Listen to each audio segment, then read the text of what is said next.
Hello students, HK edu hub চ্যানেলে তোমাদের সবাইকে ওয়েলকাম জানাই। আজকে প্রান্তিক প্রকাশনীর প্রশ্ন প্রস্তুতির বই থেকে দেখো আমরা সেকেন্ড সামেটিভ পরীক্ষার জন্য লাইফ সায়েন্সে যেটা 5 নম্বর স্কুল দেওয়া হয়েছে সেই স্কুলের প্রশ্নপত্রটা আমরা সলভ করে নেব। আগের সেটগুলোর আনসার দেখার জন্য তোমরা আমাদের চ্যানেলের প্লেলিস্ট অপশনে যাবে, সেখানে প্রশ্ন প্রস্তুতি আলাদা প্লেলিস্ট পাবে, সেখান থেকে অবশ্যই দেখে নিও। বিভাগ ক সলভ করবো এমসিকিউ প্রশ্ন। জল পরিবহন কার মাধ্যমে ঘটে? না তো জাইলেম বাহিকার মাধ্যমে ঘটে। আর খাদ্য পরিবহন সেটা ফ্লোয়েম বাহিকার মাধ্যমে ঘটে। বাহক প্রোটিন পাম্পের প্রয়োজন হয় সক্রিয় পরিবহনে। কেমন? কেঁচোর রেচন অঙ্গ সেটা নেফ্রিডিয়াম। ধূমপান থেকে কোন রোগ হয়? না তো লাং ক্যান্সার বা ফুসফুসের ক্যান্সার। ট্রাকিয়া এটা ফড়িংয়ের শ্বাস অঙ্গ। অস্থি সন্ধিতে সাইনোভিয়াল তরল থাকে, রক্ত লাল হয়, তার কারণে এখানে হিমোগ্লোবিন থাকে। আর নাইট্রোজেনযুক্ত রেচন পদার্থ কোনটা? না তো এগুলোর মধ্যে দেখো নিকোটিন। ওকে, নিকোটিন তোমরা যদি দেখো এখানে আমাদের ভাগ রয়েছে। ওকে, নাইট্রোজেন যুক্ত এবং নাইট্রোজেন বিহীন রেচন পদার্থগুলোর নাম কিন্তু দেওয়া হয়েছে। ওকে, দেখো নিকোটিন এটা নাইট্রোজেন যুক্ত, এগুলো যা দেওয়া হয়েছে সব নাইট্রোজেন যুক্ত আর ওপরকারগুলো নাইট্রোজেন বিহীন। ওকে, নেক্সট আমরা দেখব শূন্যস্থান পূরণ। এখানে প্রথমে দেওয়া হয়েছে এই ছকটা তোমরা লিখবে 6CO2 প্লাস 12H2O সূর্যালোকের উপস্থিতিতে গ্লুকোজ 6 অণু অক্সিজেন এবং 6 অণু জল তৈরি করে, এটা সালোক সংশ্লেষ পদ্ধতি। সালোক সংশ্লেষের একটি উপযোগী বিপাক এবি লিখতে পারো, বা এবি পজিটিভ লিখলে আরও বেশি ভালো হয়। তাহলে এবি পজিটিভ বিভাগের রক্তকে সার্বিক গ্রহিতা বলা হয়। কেমন? মানুষের হৃদস্পন্দন মিনিটে 72 থেকে 80 বার লিখতে পারো, বা গড়ে 72 বার লেখা যায়।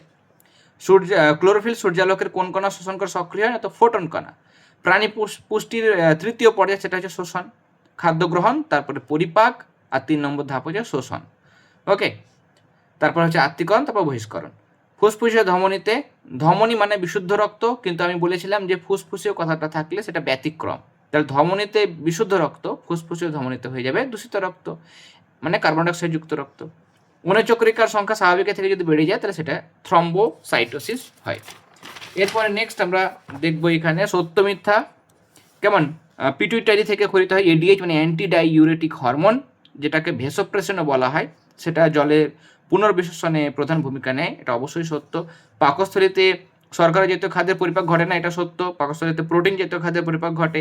পতঙ্গভুক উদ্ভিদ যেমন ধরো সূর্য শিশির, কলসপত্রী, এই পতঙ্গের দেহ থেকে নাইট্রোজেন শোষণ করে, এটাও সত্য। সবাদ শ্বসন এটা হবে দন্ত শুধু সবাদ। ওকে, সবাদ শ্বসনে 668 কিলো ক্যালোরি শক্তি উৎপন্ন, এটা মিথ্যা। 686 কিলো ক্যালোরি শক্তি উৎপন্ন হয়। ট্যানিন নাইট্রোজেন যুক্ত, এটা মিথ্যা, এটা নাইট্রোজেন বিহীন। এটা ট্যানিন হচ্ছে কার্বন যুক্ত, নাইট্রোজেন বিহীন। শ্বসনের প্রধান উদ্দেশ্য হলো শারীরবৃত্তীয় প্রক্রিয়ার জন্য শক্তি উৎপাদন করা, এটা সত্য। পিত্তলবণ প্রোটিন জাতীয় খাদ্যের বিপাককে সাহায্য করে, এটা মিথ্যা। পিত্তলবণ ফ্যাট জাতীয় খাবারকে অবদ্রবে পরিণত করে, প্রোটিনকে নয়।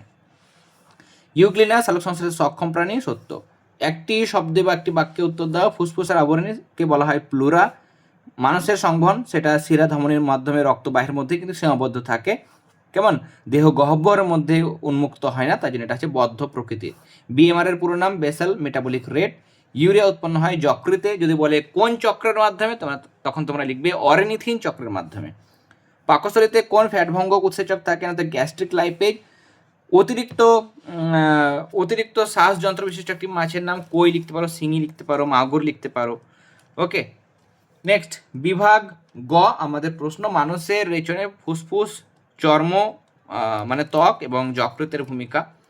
ফুসফুসের ভূমিকা মানে এখানে আমাদের 5 নম্বরের দিয়েছে প্রশ্ন, তাহলে আমাদের দুটো দুটো করে লিখবে, বা এখানে যেমন দেওয়া হয়েছে ফুসফুস শ্বসনে অতিরিক্ত যে কার্বন ডাইঅক্সাইড উৎপন্ন হয়, বা শ্বসনের ফলে যে কার্বন ডাইঅক্সাইড উৎপন্ন হয়, সেটা বেশ কিছু পরিমাণ জলীয় বাষ্প সেগুলোকে বাষ্পের আকারে শরীর থেকে বাইরে বের করে দেয় বা রেচিত করে। কেমন? যেমন কার্বন ডাইঅক্সাইড দেখো প্রতি ঘন্টায় 18 লিটার শরীর থেকে বার করে, আর প্রতি 24 ঘন্টায় 400 মিলিলিটার করে জলীয় বাষ্প বাষ্পের আকারে বের হয়। যকৃতের ভূমিকা এখানে আমি আগের সেটে বলেছিলাম 1 নাম্বার এবং 3 নাম্বার এই দুটো লিখবে।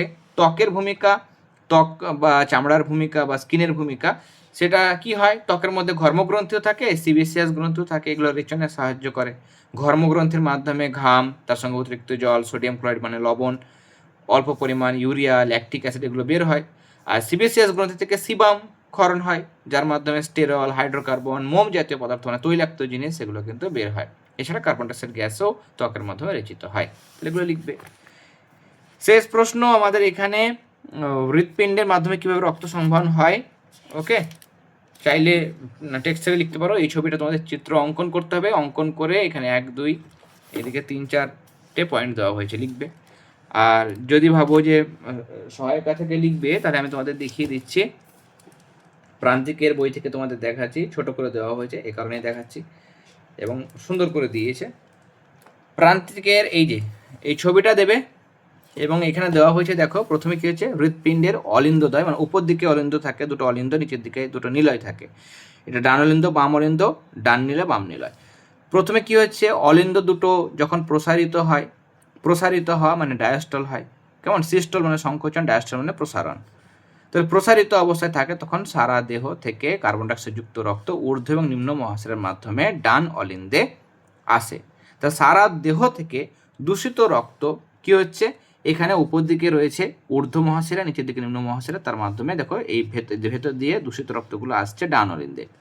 ডান অলিন্দে আসার পর এখানে বলছে যে ফুসফুস থেকে কার্বন ডাইঅক্সাইড যুক্ত রক্ত ফুসফুসীয় শিরা দিয়ে, এই যে ফুসফুসীয় এখানে শিরা রয়েছে, ফুসফুসীয় শিরার মাধ্যমে কোন রক্ত না, তো অক্সিজেন যুক্ত বিশুদ্ধ রক্ত এইখানে আসে, এটা কি, বাম অলিন্দ। তাহলে ডান অলিন্দে আসলো দূষিত রক্ত সারা দেহ থেকে, আর ফুসফুস থেকে বিশুদ্ধ রক্ত আসলো বাম অলিন্দে, কার মাধ্যমে, ফুসফুস শিরার মাধ্যমে। এবার এই দুটো অলিন্দ, ডান অলিন্দ বাম অলিন্দ দুটোই কিন্তু সংকুচিত হয়, মানে সিস্টল হয়, এবং রক্তচাপ বাড়ে। তখন এখানে থাকে ত্রিপত্র কপাটিকা আর এখানে থাকে দ্বিপত্র কপাটিকা, সেই দুটো খুলে যায়, খুলে গিয়ে রক্তগুলো ডান অলিন্দ থেকে ডান নিলয়ে, বাম অলিন্দ থেকে বাম নিলয়ে আসে, কেমন। এবার নিলয় দুটো রক্তপূর্ণ হয়, রক্তপূর্ণ হলে এবার এদের কি হবে, সিস্টল হবে, মানে সংকোচন হবে, আন্তঃনিলয় চাপ বেড়ে যাবে, ত্রিপত্র কপাটিকা বন্ধ হয়ে যাবে। এবার অর্ধচন্দ্রাকার কপাটিকাটা খুলে যাবে।